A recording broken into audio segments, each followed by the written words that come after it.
Hi, I'm Clemens Ardek Wijers from Carach Angren and you're watching The Offering.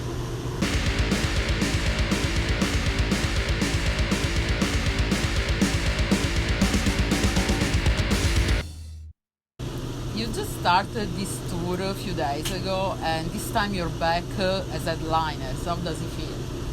Very good. Very glad to be back here, and indeed we started in Canada and we've done a couple of shows now and it was really great. The response has been overwhelming, and as a headliner it's really cool because finally we can play more songs and do more in the show, and so that's always nice. We have been trying to build up to over the years, over the many tours we did here. So yeah, the feeling is great. And you've been touring a lot the last couple of years. How do you prepare for these long touring cycles? Well, because we did it a lot, we are in touring mode all the time basically. So it's we're always thinking of new things to present to the fans, and so especially the weeks before we leave, we are building things and working on planning, and it sort of goes into a natural process and you dive into it. So it's even like this. My brother said to me last week, I can't wait till I'm on the bus because that's when it all starts and all the preparation is done. So that's what you like most about touring, also preparing the actually stage. Going on there and when it starts and you feel the energy from the crowd and you meet the fans, that's the moment where you do it all for. And your latest album, Dance and Laugh Amongst the Rotten, was released last year. What kind of horror stories were you telling this time? We have a lot of horror stories that were made up by us, and I kind of wanted to make a story on this album that was also hitting the fans. Like when you read it, you find that you are somehow part of the story, because the story begins with a girl that's playing with a Ouija board too much, and so all these ghosts come out of it, and those are the individual songs. But in the end of the album you find out that it was not the Ouija board that triggered all of this, but a black box she got before. And the album was actually also in a black box. Right. So people are like, oh, I opened the black box as well, so I'm haunted as well. So it was like almost like a four-dimensional thing going on. And besides that, it's a big horror story, but also the individual songs have individual stories and are songs to enjoy. So that's what I find important about a concept album, that it's not just a story, but it has cool metal songs that you can groove on as well. So. And is there a particular meaning behind the title itself? Well, one of the songs is Song for the Dead, and I wrote lyrics for that. And one of the sentences in there is like, I dance and laugh amongst the rotten. This is about a guy that cannot let go of the dead. And in a way, I think a lot of people can relate to that. When someone dies in your family or friends, you have a time where you cannot let go of them. But this particular person takes it to another level by wearing their clothes and even putting their hair on himself. So it's kind of a gothic horror story. And I found that line really, really great to use as an album title, because it's like we invite the listener into the album to dance and manically laugh amongst the rotten, the dead. So. And when you started writing this album, did you have a precise idea of what you wanted the sound and the music style to be? Usually we have a hunch of where we want to go, and while we are working on it, it progresses gradually. So yeah. And what about the orchestral arrangements that you prepared this time? Would you like to experiment even more in the future? I like to, yeah. For example, on the last album I did a lot on the song Charlie. It has a lot of these creepy sounds, and those are actual like oriental sounding musical instruments played in a really weird way.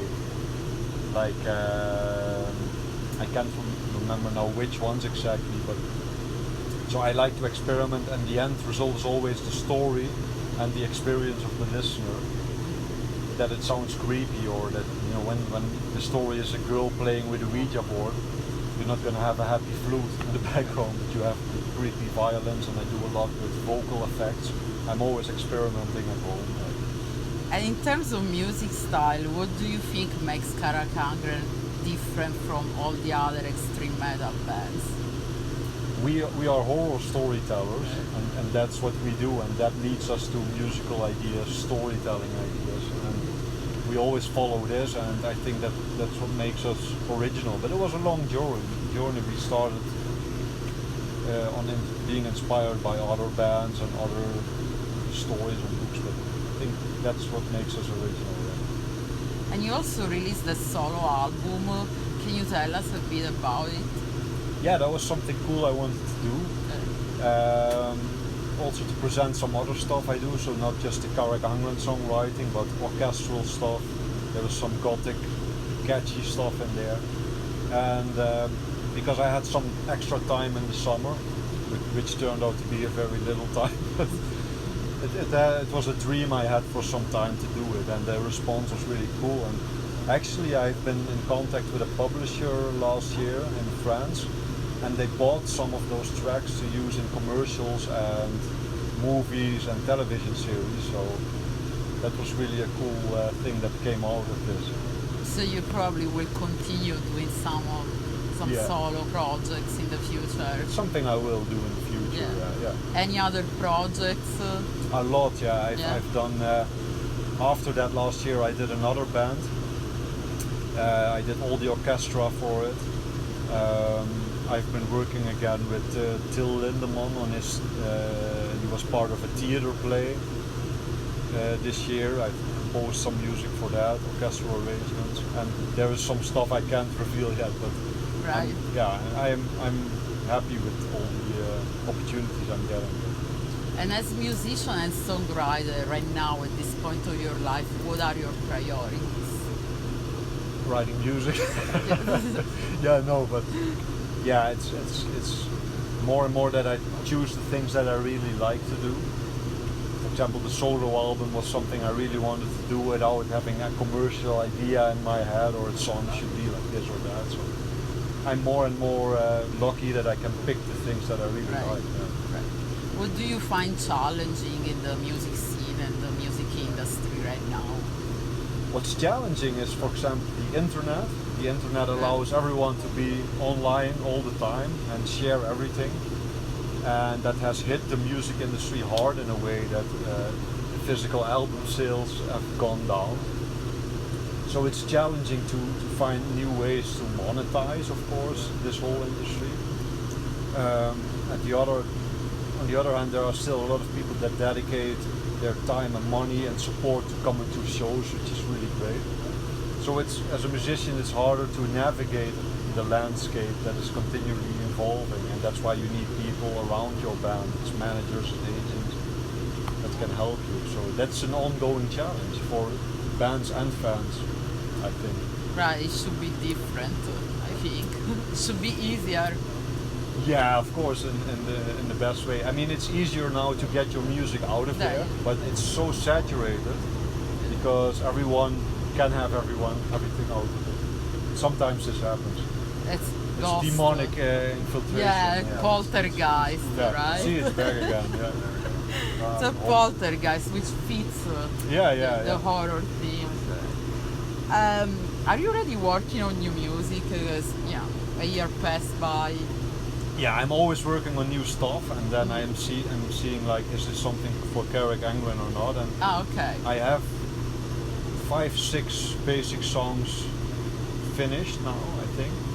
I'm showing to the other guys, and I also have been researching a lot of topics this summer. I read a lot of books about some things I'm interested in, story-wise, for the new album, but it's too early to reveal. Right, to you, classes, be a surprise for everybody. Right? When can we expect a new album? When? Yeah. It's gonna take a little while, right, because we have great touring plans for next year, and it's gonna be a lot of shows next year. So yeah, that's gonna consume a lot of our time. Right. For example, now in this bus with this tour, you're not really riding. There are some moments here and there, but it's hard to focus on that. So whenever we are touring, that's priority, of course. Yeah. And speaking about touring, what are your next tours after this one? After this one, we have South America. Basically the first time we've been in Mexico, but now we are going to Brazil and Chile, Colombia. It's going to be great. We have a couple of Dutch shows, and then we had some meetings with our manager before, and there are great ideas for next summer. So we hope to reveal that very soon. So and maybe you'll be back touring North America also. Maybe, yeah. It's going great, so yeah, always love to come out. Okay. And what are your expectations for the future of the band? We want to grow more and more and keep doing our thing. It sounds cliche maybe, but we feel we can do so much more. Like you will see tonight on our stage, we have some cool horror elements incorporated. And I think there is a long way and a great way ahead for us to develop. Basically transition more out of the black metal underground thing into more the horror storytelling band. So more theatrical. Yeah. But in our own way. Yeah. Right. Yeah. Well, enjoy the rest of the tour and thank you so much for the interview. Thanks a lot.